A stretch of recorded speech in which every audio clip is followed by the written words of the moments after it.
और मस्जिद में एक ही दो लोग होते हैं, ज्यादा लोग नहीं होते। इमाम साहब को नमाज पढ़ाना नहीं आता, खुद तो नमाज पढ़ना नहीं आता, वो इमाम पर एतराज कर रहा है। एक दिन मस्जिद में क्या आ नहीं गया तो घड़ी को देख रहा है, मौलाना आप कहाँ थे, इतना लेट काहे आए? अच्छा ये लाइट काहे चालू है मौलवी साहब? अच्छा ये पंखा काहे चालू है? मौलवी साहब हमारे गुलाम है, इमाम साहब हमारे नौकर है। अरे बोल नहीं रहे, इमाम साहब हमारे नौकर है, हमारे गुलाम है भाई। कितने लोग ऐसे हैं जो इमाम साहब से नाराज है, बोले इमाम रहेंगे या मैं रहूंगा, इमाम को जब तक निकालोगे नहीं हम मस्जिद में आएंगे नहीं। तो इमाम की बद्दुआ लगती है, इमाम की दुआ भी लगती है। हम और आप इमाम साहब को क्या बोलते हैं, इमाम साहब दुआ कर दीजिए, तो अगर इमाम के पीछे पड़िएगा तो वो बद्दुआ भी कर देंगे।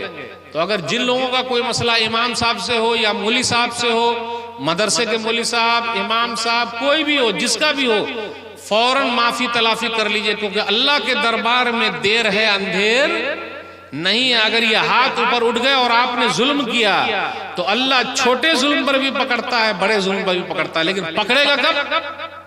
जिस तरह आज हमको छोड़े हुआ है उस तरह यहूदियों को छोड़े हुआ है। जब पकड़ेगा तो पकड़ेगा। जैसे मैंने सवाल कर लिया ना कि हमने नमाज नहीं पढ़ी तो अल्लाह ने पकड़ा, अंधा नहीं बनाया, हमारी रोजी रोटी नहीं छीनी, वैसे अल्लाह उनको छोड़े हुए। हमने बहनों का हक खा लिया तो हमको नहीं पकड़ा अल्लाह ने, अल्लाह हमको छूट दिए हुआ तो अल्लाह उनको छूट दिए हुआ है। अब अल्लाह का एक निजाम है। तो सिर्फ वही जालिम नहीं है, हम भी कहीं कहीं जालिम हैं, इसलिए खुद बदलिए। माशाअल्लाह बड़ी बड़ी तकरीरें हो रही है, बड़े बड़े जलसे हो रहे हैं, पूरी पूरी रात जलसा हो रहा। फजर की नमाज, फजर की नमाज, फजर की नमाज, फजर की नमाज। अब आप ही बताइए, अल्लाह ने पकड़ा, छूट दे रखा है। इन्नल्लाह ला युमली लिज़्ज़ालिम हत्ता इज़ा अख़ज़हु लम युफ़्लितहु। सही बुखारी किताब तफसीर 4686 4686।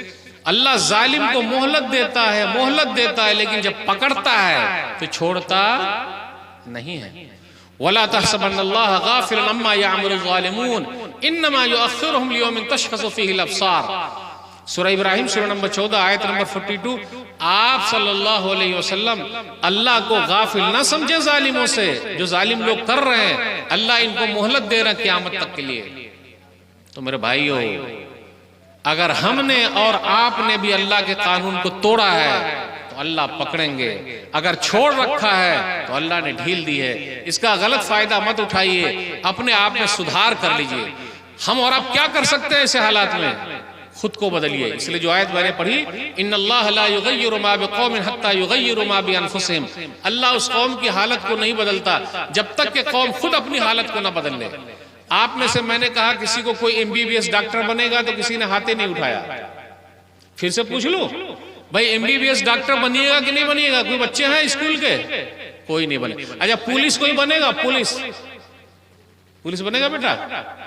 पुलिस। अच्छा जज बनेंगे? जज कोई भी नहीं बनेगा। तो क्या बनेगा? मोबाइल का खिलाड़ी बनेगा। अरे बनेगा तो क्या बनेगा? पंचर बनाएगा।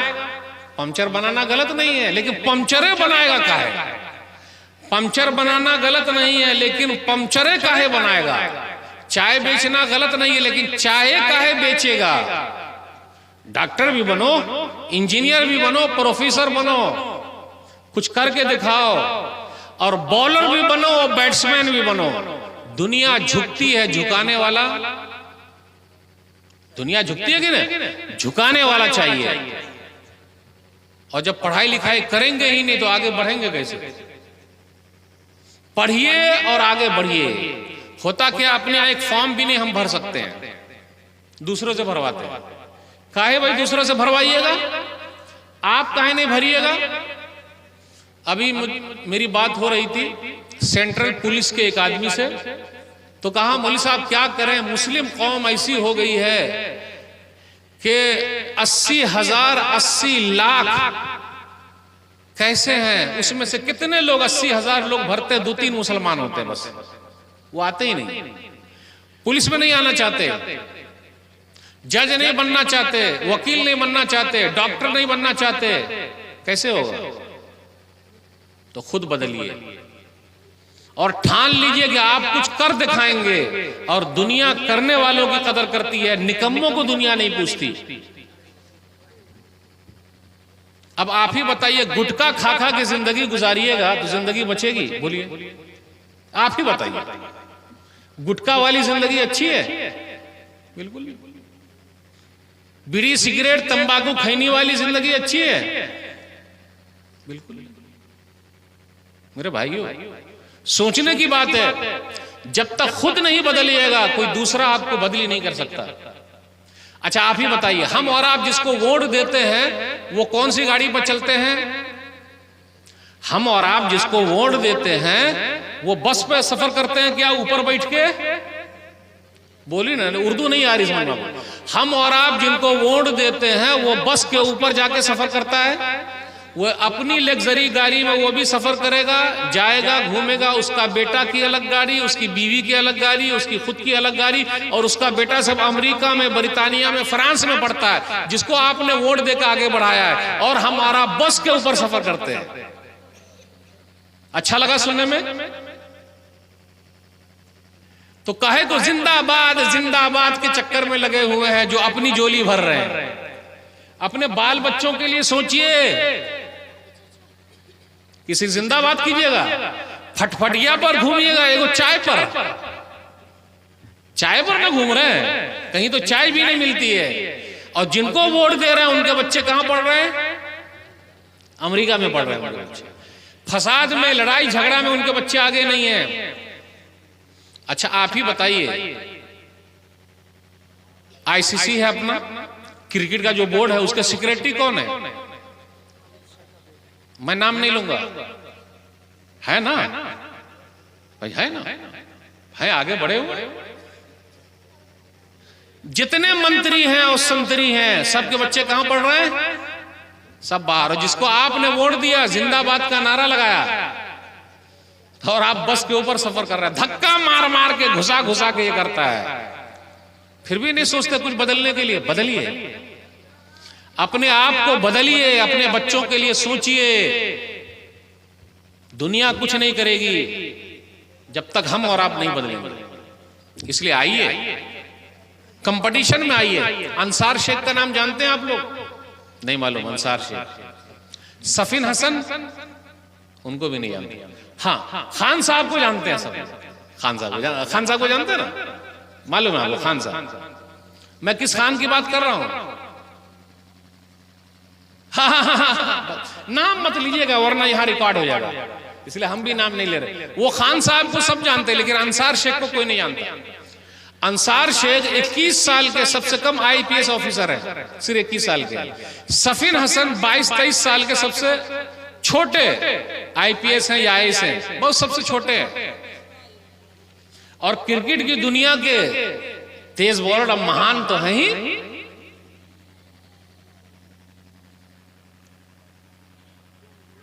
देखिए वो भूल गए, अरे भूल गए। और हम नमुआ यहां से नहीं लेंगे, सब महान है। लेकिन दुनिया झुकती है, झुकाने वाला चाहिए ना भाई।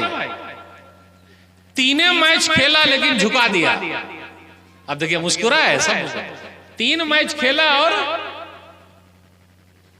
अच्छा, आप में से किसी को टैलेंट नहीं है क्या ऐसा खेलने का? फुटबॉल अच्छा कौन खेलता है? हाथ उठाइए तो। एक भी नहीं है फुटबॉल खिलाड़ी। आप खेलते हैं? माशाल्लाह। क्रिकेट का खिलाड़ी कौन है भाई यहाँ? अच्छा आप खेलते हैं, माशाल्लाह। लेकिन एमबीबीएस डॉक्टर नहीं बना कोई। मेरे भाई सोचने की बात है। आप दुनिया को सोचने के चक्कर में पहले अपने आप के बारे में सोचिए। आप नेता लोगों को बनाने के चक्कर में कि उनको नेता बना देंगे, आप नेता कब बनिएगा? सिर्फ दूसरों के साथ फोटो खिंचाइएगा, आपके साथ फोटो दूसरा कब खिंचाएगा? मेरी उर्दू नहीं आ रही समझ में? आप दूसरे के साथ फोटो खिंचाइएगा, आपके साथ फोटो कौन खिंचाएगा? वो आपको बदलना होगा, वरना कोई नहीं पूछेगा। हालात ऐसे बने हुए हैं, दुआ से काम लीजिए। हाथ ऊपर उठाइए। फिर इसी तरह जिम्मेदार लोग बात करें, उलमा से जुड़ के रहिए। आजकल सब मुफ्ती है अपने यहाँ, बच्चा जो हमारा पैदा होता है वो मुफ्ती बन के ही पैदा होता है, उससे छोटा पैदा नहीं होता। अपने सब फतवा दे रहा, मौलाना साहब मुंह ताक रहा है, ये फतवा दे रहा है। सूरह निसा सूरह नंबर 4 आयत नंबर 83, वइज़ा जाअहुम अम्रुम मिनल अम्न अविल खौफ अज़ाउ बिही, कि जब कोई शांति की बात या डर की बात आती है तो लोग फैला देते हैं। जी नहीं, इल्म वालों को चाहिए कि तहकीक करे। तो कोई भी मसला हो पहले तहकीक करे। तो उलमा से जुड़ के रहिए। जब तक उलमा से जुड़ के नहीं रहेंगे बड़ा मसला हो जाएगा। अपने यहां दूसरे लोग ज्यादा बोल रहे हैं, दूसरे लोग ज्यादा बोल रहे हैं, और फेसबुक पर देख ही रहे हैं, सब बोल रहे हैं, यूट्यूब पर बोल रहे हैं, उलमा लोग कहां बोल रहे हैं। इसलिए उलमा के साथ जुड़ के रहिए।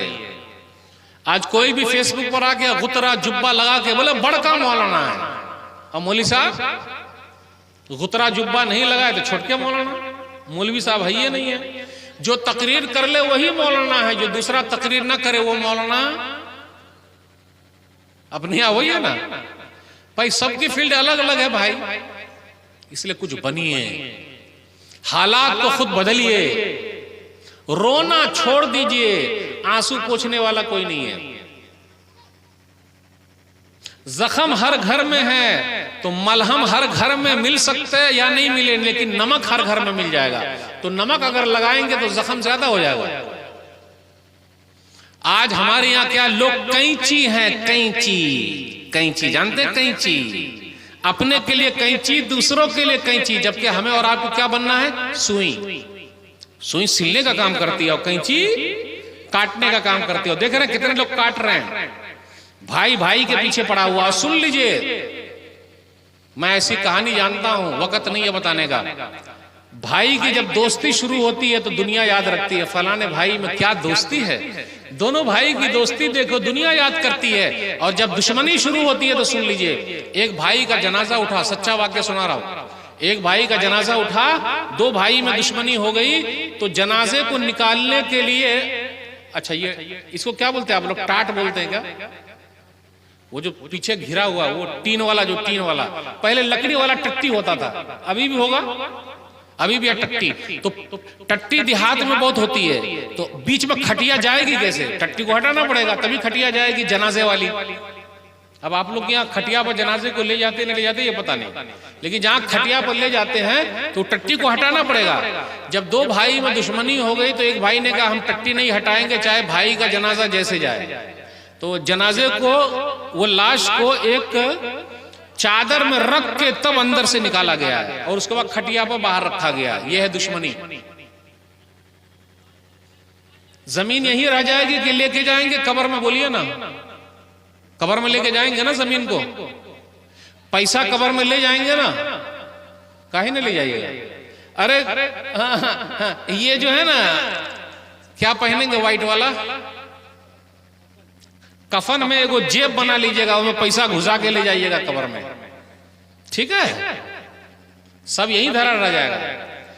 चार भाई में माल तकसीम हुआ, जगह तकसीम हुई, तो बाल्टी जानते हैं बाल्टी? तो बाल्टी को भी काट काट के चार हिस्सा किया गया है ताकि सबको हिस्सा बराबर मिल जाए।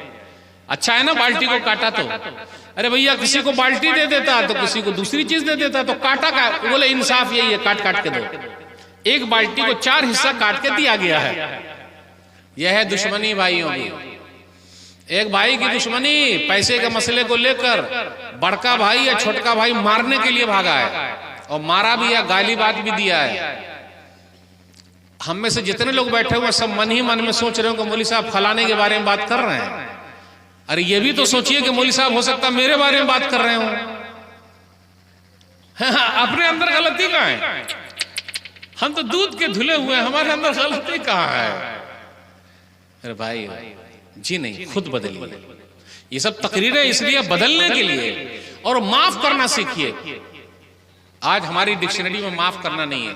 बस एक दो हदीस पढ़ के आपसे रुखसत दूंगा। सही मुस्लिम किताबुल बिर वसीला हदीस नंबर 2588, मा नक़स सदक़तुन मिन माल, सदका व खैरात करने से माल कम नहीं होता। माशाल्लाह, यहाँ आप लोगों ने माल दिया कि नहीं दिया? अच्छा आप बताइए, हदीस में है कि कम नहीं होता, लेकिन जेब से निकल गया तो कम हुआ कि नहीं हुआ? भाई जेब से अगर 500 निकला तो कम हुआ कि नहीं हुआ? और हदीस में है कि कम नहीं होता। इसका मतलब क्या है? इसका मतलब यह है कि हम 1 रुपया निकालते हैं तो अल्लाह 700 रुपया देते हैं। अगर हम 1 रुपया निकालते हैं तो अल्लाह के यहाँ उसका सवाब 700 जमा हो जाता है। 700 रुपया हो गया, और 700 से ज्यादा भी तो माल कमा या घटा या ज्यादा हुआ, यानी माल घटा या ज्यादा हुआ। देखने में तो घट रहा है लेकिन अल्लाह के यहाँ ज्यादा हो रहा है। इसलिए हदीस में है सदका और खैरात करने से माल कम नहीं होता। और आगे है वमा ज़ादल्लाहु अब्दन बिअफ़्विन इल्ला इज़्ज़न, जो किसी को माफ कर देता है अल्लाह उसकी इज्जत को बढ़ा देता है। माफ करना सीखिए। आज हमारे केस फैमिली कोर्ट में, हाई कोर्ट में, सुप्रीम कोर्ट में चल रहे हैं। अल्लाह न करे जिस घर में अगर 2 चीज घुस गई वो घर बर्बाद है। एक तो अल्लाह ने अगर बीमारी से आजमा लिया तो अब कितनी लंबी बीमारी चलेगी पता नहीं, पता नहीं। अय्यूब अलैहिस्सलाम 18 साल तक बीमार रहे। और जिस घर में केस घुस गया, केस पूरी जमीन बिक जाएगी, केस खत्म नहीं होगा। काहे कोई सब काम कर रहे हैं? माफ करना सीखिए, माफ करना सीखिए। और तीसरे नंबर इसमें जो हदीस वमा तवाज़ा अहदुन लिल्लाह इल्ला रफ़अहुल्लाह, जो अल्लाह के लिए झुकता है अल्लाह उसको उठा लेता। जरा झुक के, अरे फलाना झुक गया, देखिए समझौता कर लिया, अरे आप तो हक पर थे, झुक गए। तो हम और आप कैंची हैं, सुई बनिए, सुई सिलने का काम कीजिए, मिलाने का काम कीजिए, दूर करने का काम मत कीजिए। इसलिए जो लोग इस काम में लगे वो भी कम जालिम नहीं है, वो भी पहले अपने आप को देखे और दुआ करें। तो मेरे भाइयों, घबराने की जरूरत नहीं है, मायूस कभी मत होइए, हालात का मुकाबला करना सीखिए। कोई लाख कुछ चाहे कुछ नहीं होता जब तक कोई ऊपर वाला ना चाहे। मुद्दई लाख बुरा चाहे तो क्या होता है, मुद्दई लाख बुरा चाहे तो क्या होता है, वही होता है जो मंजूर खुदा होता है। नूर हक शम्मा इलाही को बुझा सकता है कौन? नूर हक शम्मा इलाही को बुझा सकता है कौन? जिसका हामी हो खुदा उसको मिटा सकता है कौन? घबराने की जरूरत नहीं, हालात आते जाते रहे। अपना तो काम है कि जलाते चलो चिराग, अपना तो काम है कि जलाते चलो चिराग। रास्ते में खा दोस्त या दुश्मन का घर मिले, हर एक को रोशनी देना है। ऊंचे ऊंचे दरबारों से क्या लेना? जानते हैं आप राहत इंदौरी को क्या बोले वो? ऊंचे ऊंचे दरबारों से क्या लेना, नंगे भूखे बेचारों से क्या लेना। अपना मालिक अपना खालिक अफजल है, आती जाती सरकारों से क्या लेना। इसलिए मेरे भाई हो, भरोसा अल्लाह पर। आज नहीं तो कल अल्लाह जालिम का हाथ पकड़ेंगे, मजलूम की दुआ सुनेंगे। अगर हम भी जुल्म कर रहे हैं तो हमको भी पकड़ेंगे। इसलिए खुद बदलिए, टैलेंट पैदा कीजिए। दुनिया उसके पीछे भागती है जो चमत्कारी है, अनाड़ी के पीछे नहीं भागती। चमत्कार दिखाइए, चमत्कार। अनाड़ी बन के रहिएगा कुछ नहीं, खिलाड़ी बनिए, खिलाड़ी। खिलाड़ी बन के दुनिया में जिंदगी गुजारिए, अनाड़ी नहीं। अनाड़ी को कोई नहीं पूछता, खिलाड़ी को लोग पूछते हैं, ताली मारते हैं उनके लिए। अनाड़ी के लिए कौन ताली मारता है? इसलिए कुछ बनिए, बन के कुछ दिखाइए। मायूस मत होइए, हालात का मुकाबला करना सीखिए। तो ये चंद बातें मैंने आपके सामने रखी। हालात ऐसे बने हुए, हिम्मत से काम लीजिए, दुआ कीजिए। अपनी सुबह फजर की नमाज से शुरू कीजिए, नमाज से अपने आप को जोड़े रहिए। इतना बड़ा मसला हो गया और हो रहा है, हम मस्जिद से नहीं जुड़े हैं, दुआ नहीं किया मस्जिद में जाकर। ये बड़े बड़े माइक लगे हुए हैं, किसको आप सुना रहे हैं भाई? मेरा सवाल है। फजर में अजान होती है माइक से, आप लोग क्या माइक से अजान होती है कि नहीं होती है? किस लिए अजान हो रही है माइक से? कि जहां तक आवाज जाएगी लोग मस्जिद में आएंगे। कितने लोग आते हैं मस्जिद में फजर में? बोली ना रहे। तो माइक का फायदा हुआ भाई। माइक लगाया गया था कि लोग आए फजर में। कितने लोग आते हैं? कभी इमाम साहब होते हैं, या कभी मुअज्जिन साहब होते हैं, या कभी खादिम साहब होते हैं, या फिर एक आध दो बुजुर्ग आ गए। तो माइक का फायदा। तो झगड़ा कीजिएगा, हम मौलवी साहब इस पर बात नहीं करेंगे। अच्छा, आमीन अगर बोलना हो, दुआ अगर करनी हो या बद्दुआ करनी हो, कुनूत नाज़िला पढ़नी हो, पीछे आमीन बोलने वाला तो कोई चाहिए। फजर में तो सब गायब है। तो खुद बदलिए, पहले बदलिए। दुनिया बाद में बदलेगी, पहले आप बदलिए। ये चंद बातें मैंने आपके सामने रखी। अल्लाह से दुआ है कि अल्लाह जिन लोगों ने ये मजलिस सजाई है अल्लाह उनके मीज़ान हसनात में जगह, अल्लाह हम सबको तौफीक दे, किताब सुन्नत पर चलने की तौफीक दे, बिदात और खुराफात से दूर रखे। अल्लाह पूरी दुनिया में जहाँ भी मुसलमान परेशान है उनकी परेशानी को दूर कर दे। अल्लाह हम में से जो कर्ज में डूबे हुए अल्लाह उनके लिए कोई रास्ता निकाल दे। अल्लाह यहूदियों के नीचे की ज़मीन को तू खिसका दे। अल्लाह तू मजलूम की मदद फरमा। फ़लस्तीन के मुसलमान नंगे हैं, भूखे हैं, अल्लाह तू ही कपड़ा पहना दे, तू ही खाने को दे दे, तू ही पानी दे दे, तू ही दवा का इंतजाम कर दे, उनके घरों का इंतजाम कर दे, रहने सहने का इंतजाम कर दे। अल्लाह तो उनकी गैबी मदद फरमा। आमीन। इंशाअल्लाह फिर मिलेंगे। वस्सलामु अलैकुम वरहमतुल्लाहि वबरकातुहू। जज़ाकल्लाहु शुक्रन जज़ा व अहसनल जज़ा। शेख मोहतरम की बड़ी कीमती बातें